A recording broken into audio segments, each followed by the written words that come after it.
Hello Summoners and welcome back to another ProGuides OP Korean builds video. My name is Christoph and today I'll be going over some of the latest and most OP builds that have been rising in popularity in Korean Challenger. A bunch of you guys have been asking for our personal recommendations on this topic for quite some time, and luckily for you, we have a lot of connections to Korean Challenger, so we can give you the best and latest builds for every role. We've heard your suggestions from our previous videos and decided to make a few changes for this one. There will now be a handful of builds that are all viable for ranked, but we might also include one or two builds that are completely troll for those normal games. On top of that, we'll include the full item builds rather than just giving the core items from now on.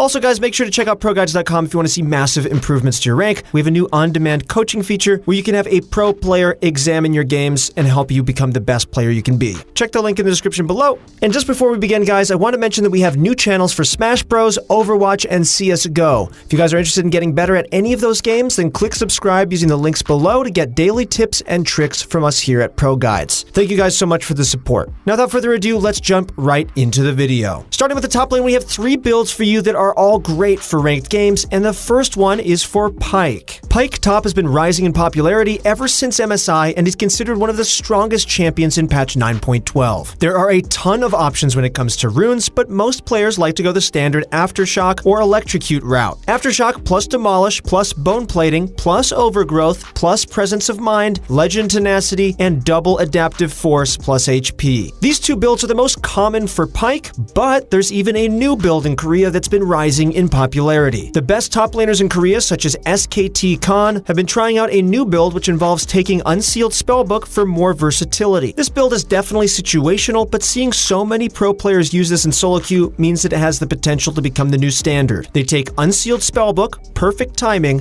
Biscuit Delivery, Cosmic Insight, followed by Presence of Mind and Legend Tenacity. For items and skill order, everything is the same as the current standard build with a Tiamat Rush into Lethality. The next build for the top lane is our favorite catfish, Tahm Kench. Since Aatrox got nerfed at the start of patch 9.12, Tahm Kench has taken his place at the top of our tier list and is probably the best top laner in the game right now. The standard build for Tahm top is usually Grasp of the Undying, but there's been a brand new build for him that's been rising in popularity in Korean Challenger. You want to take Glacial Augment, Magical Footwear, Biscuits, and Approach Velocity, followed by Second Wind and Unflinching. This build is designed to help you against those annoying ranged matchups such as Quinn, Jace, and Vladimir, but is overall a little bit weaker than the Grasp route. For items, you'll want to go the standard route with Sunfire Cape or Spirit Visage first, into Thornmail or Deadman's, and then Righteous Glory or Warmogs. Give this build a try the next time you're versus a ranged matchup in the top lane. The slows from Glacial Augment will make them want to pull their hairs out. Next up, we have Grasp of the Undying Camille. This build is the most popular out of the 2 builds we've mentioned and is something you should definitely try out in your next ranked games. The standard route for Camille usually consists of either Conqueror or Press the Attack, but almost every professional top laner, not just in Korea, but in every region, has been taking Grasp of the Undying on Camille. The build goes like this. You'll take Grasp of the Undying, Shield Bash, Second Wind, Overgrowth, followed by Inspiration Second for Magical Footwear and Biscuit Delivery. Similar to the Glacial Augment Tahm Kench build, this build path is typically designed for those annoying range matchups, so Second Wind is essential for your early game. As your items, they're the same as the standard top lane Camille path for the first half of the game, but for the second half, you're going to look to go full tank with defensive items.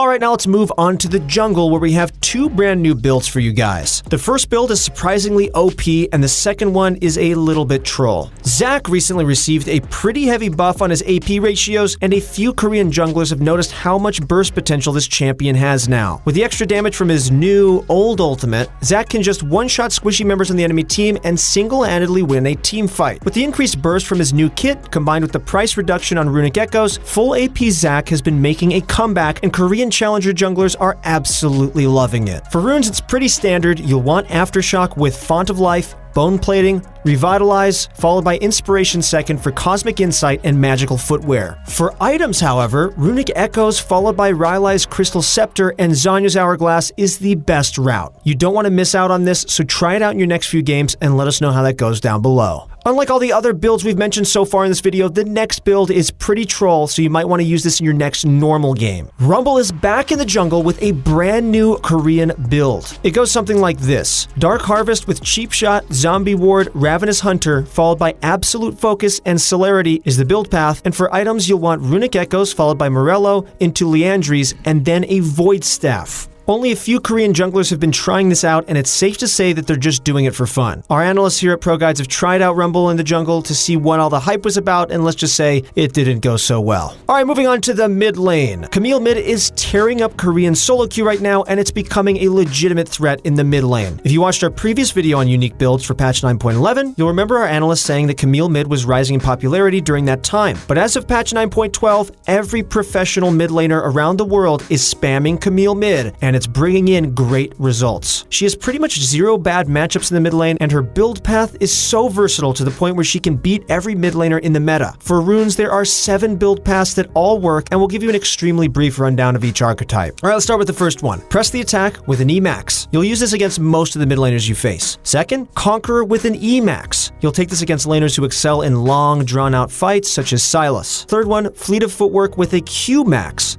This works best against champions who need to land skill shots such as Orianna and Syndra. Fourth, we have Grasp of the Undying with an E max. This is most optimal versus champions with short bursts such as Irelia and Aatrox. Taking a look at the fifth one, we have Arcane Comet with W max for those matchups where you can't walk up for CS, such as Corki and Ahri. At 6, we have Kleptomancy with Q max. This is mainly for matchups where you can get a lot of free Qs off, and the enemy doesn't have much kill threat versus your shield, such as Pyke and Akali. Lastly, we have Electrocute with an E max. This is best against laners who will blow you up if you trade for too long. Here, you'd want to take short trades when your Electrocute is up.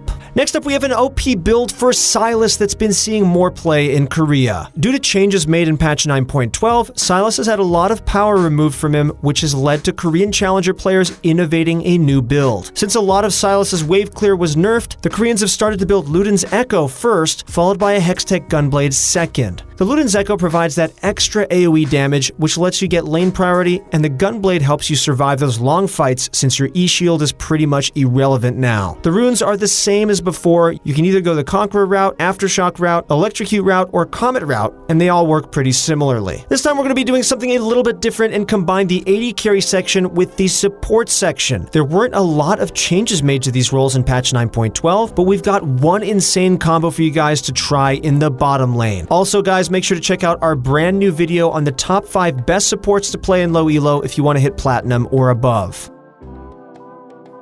To put things simply, Yasuo and Yuumi bottom lane is just straight up broken. There's no other way to put it. Not a lot of people have caught onto this right now, but the Koreans have been spamming this sleeper OP bottom lane as soon as they saw Yuumi receive a hotfix buff. Despite some nerfs made in patch 9.12, Yuumi is still broken for players who know how to use her, and especially when combined with Yasuo, which makes a terrifying bot lane duo. The runes and build paths for this combo is the same as their standard routes with Fleet Footwork and Summon Ahri. The real twist comes down to the unique playstyle of this duo and just how OP it can be. Yasuo's passive shield combined with his wind wall, Yuumi's passive shield, Athene's, and insane healing pretty much makes him unkillable. On top of that, Yasuo's mobility and insane burst damage followed by Yuumi's utility and Q burst allows them to kill any AD carry with ease. Lastly, Yuumi's ultimate snares allow Yasuo to dash onto their target with a knock-up Q plus E combo and pretty much 100-0 them with little counterplay. You guys have to try this out with a friend in your next few games. Not only is it extremely fun, but it's also super strong. Give it a try, you will not regret it.